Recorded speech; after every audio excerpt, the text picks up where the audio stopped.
Well, it's been a long time. I shouldn't have left you. What is good, everybody? It is your boy, Dwayne Adams, aka Scoop Dog, and it feels good to be back doing the Deep Dive Redemption. Man, it's been a few years since I've done my last post. I've been doing so many things. I released a book, I released a couple of instrumental albums, and started another channel where I'm doing movie reviews and comic book stuff, everything Marvel and DC. So if you're actually into, movie reviews and the latest updates on what's happening in the geek universe, please feel free to subscribe to my And the Geek Shall Inherit the Podcast channel. I'll put a link in the description below. But I hope everyone's been good. The amount of people who came to the channel and were continuously finding my videos and leaving feedback and how much they really like insights of the video, and even a lot of requests to do certain videos, that always made me say, man, I have to find time to get back in this and do this. And now that I'm in a position where I'm a free agent, so to speak, just trying to do everything that I love and try to support myself and my family, I said I'm going to come back and do this because the love for this channel is really, tremendous for me. So with all that out the way, one of the first requests that I received, and I'm going to post a shout out to this person at the end because I'm doing this right off the top of my head. I just got up this morning and said I'm gonna do this. But there's someone who has been requesting an album that I normally wouldn't choose to do a deep dive redemption on, mainly because I do albums that had potential of being great, but either the marketing flopped or the album itself, they made a lot of mistakes with the album. And this request is for Boyz II Men 2. And I gotta say, that would be a hard album to find fault with because it was one of the biggest R&B albums of its time. And for a lot of us, if it's not in your top 5, it's in your top 10. And if it's not in your top 10, it's definitely in your top 20. If you were a true R&B head and you came up in the 90s. So I can't say anything negative about this album. But what I can do is point out how this album could have been a flop. Now, from the first album, Boyz II Men did a lot of the writing. There's a real funny story about how they came to write the song. God, I hate that song so much. They were virgins, Christian, good boys, and had to write this sexual song. And I think Nate said that he just started thinking, well, what do people do when they have sex? And started thinking of those sounds, and then boom. That's how the song was born. But after the massive success of their album, and then going into End of the Road, which came in between Cooley High Harmony and 2, that song, which was given to them basically by fluke. Everything that happened to make that song happen was like a fluke. First, you have the fact that it was supposed to be it was the last song they recorded for the Boomerang soundtrack.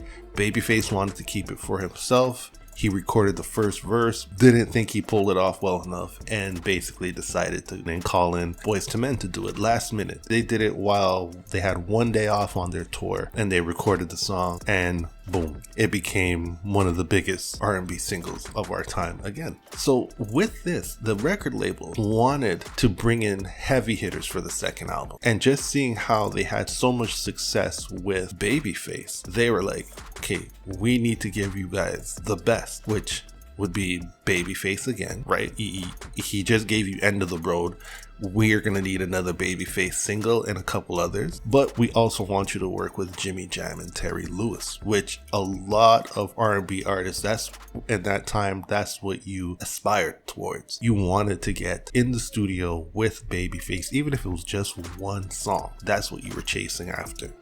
So it was that, and then to work with the legendary producers Jimmy Jam and Terry Lewis, it would be an insult to say it's the icing on the cake. They are the cake, all right? So what happens is these guys are riding high on their ego. Keep in mind, they are very good writers. Their pen game is awesome, especially Sean. I want to give a big shout out to Sean Stock. His pen game is incredible, and he's a great musician too. I love his podcast, by the way. So the record label comes to them with the first single. They bring I'll Make Love to You, the first single, to Boyz II Men. And they're so high on their own horses, they turned around and said, we don't need no Babyface. We don't need Jimmy Jam and Terry Lewis. We could write these songs ourselves. They listened to the song and said, we could write something like that, no problem. The label was not having, no effing way were they having it. They had to force these guys to do I'll Make Love to You. And then fast forward when that single came out, kaboom, another one. Another smash hit. So imagine if the label, if they crumbled and was like, okay, you know, you guys are right. You did write those hits on the first album. So let's go ahead and trust you guys on this, right? Sorry, Babyface. We would have gotten an album that was more along the lines of their fourth album, Nathan, Michael, Sean, Wanye. Now, a lot of people, that's an album that I am definitely going to do a deep dive on because that album flopped. A lot of people could say that it was due to like record label restructuring and merges happening, that they kind of got lost in the shuffle. But then you have to ask the question, how does a group like Boyz II Men get lost in the shuffle, especially coming off of Evolution, which is another album which that had good singles but could have been played with in a different way. But anyways, the thing about the two album is that you would never think that there would have been so much resistance to working with legendary producers. So we wouldn't have gotten the Tim and Bob hits either. Tim and Bob did such a phenomenal job on that album. They held their own in between while being sandwiched by two producing titans, Jimmy Jam, Terry Lewis, Babyface. Now, of course, they're the underlings of Jimmy Jam and Terry Lewis, and they were the ones that brought them onto the project. But still, they gave us some serious bangers on that album, and the remixes were pretty dope for it too. The remix album for 2 was pretty dope. That was one of the best remix albums. That's something about that whole East Coast family thing. You know, forget a lot of people misbelieve the lie that Diddy told, that he invented, that Bad Boy invented the remix. We invented the remix, that album. That's bullshit. One of the first and best remix albums I ever heard was WBBD, Boot City. Then In the Key of B, you know, the Bobby Brown remix album, and the Boyz II Men remix album, filled with bangers on that. So the one thing that I'll say about the 2 album is that there was a bonus song that I didn't hear about for years, because we didn't get it on any of the copies here in Canada. But Brian McKnight, who did Let It Snow, their connection, Brian McKnight's connection with Boyz II Men was awesome. But he did a song called Fallen that became a bonus track on the Japanese version, I believe. That song, I could see how they left it out because it didn't fit the flow of everything. But man, that's a great song too. And I think where Boyz II Men fell off is that was that need to want to become their own machine, which is, there's nothing wrong with that. But when you have the opportunity to obtain greatness, the worst thing you could do is pass on it. And I don't know if it's the record labels that started to lower the budget and give up faith on these guys. As you know, I think Wanye got sick during the Evolution tour, and they say that affected the sales of the album too, because you know they weren't able to promote it as well. But you know, Boyz II Men, the fact that they went almost into obscurity from doing great albums to doing not so bad albums, and then straight into becoming this cover band to the point where they weren't even doing R&B or soul music anymore. It's kind of a tragic thing, especially with Michael becoming sick too. There's a tragic story behind Boyz II Men. But the good news is that they are touring. They're going to be touring with New Edition and Tony Braxton. I think that is a great way to come full circle and a great way to remind people of the legacy. Remind people what harmonies sound like. Remind people what R&B groups are supposed to sound like. Those kind of things, man, and things that make you want to dance. This is what we miss. This is what we need.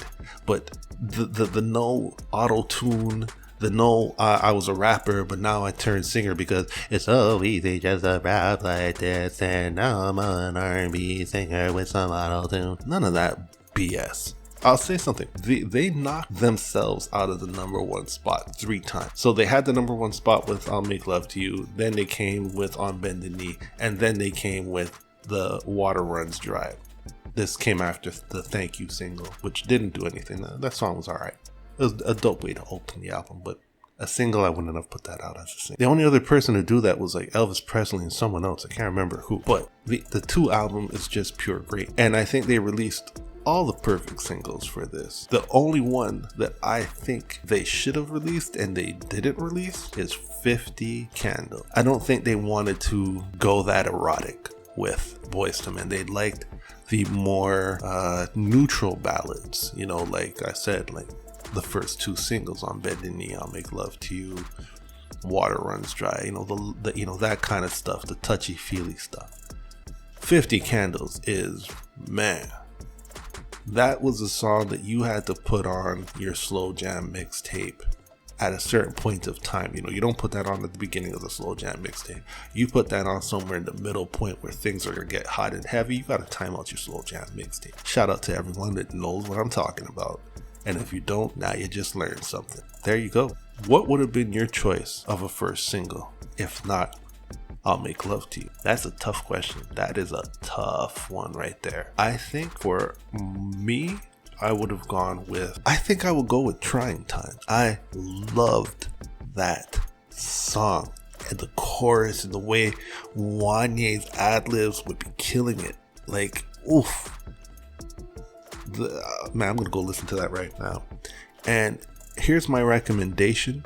My Boyz II Men recommendation, and I'm going to do that at the end of every episode. You have to listen to Sean Stockman's album Forward. It was produced entirely by Tim from Tim and Bob. The song, that is what a Boyz II Men album should sound like, but I'm happy it's a Sean Stockman album because he's been dope even since he did that single on the Jazzy Jeff compilation, How I Do. Man, please listen to that album and then get back to me on that, all right? Once again, shout out to everyone who stuck around, and welcome back to everyone who's coming back, and welcome to everyone who's new to this channel. We're back in business, the Deep Dive Redemption, and I'm going to put up something soon for personal requests for anyone who wants to make a request for an album that they want reviewed. All right, until the next one, be good, and I'll catch you on that vibe. Peace.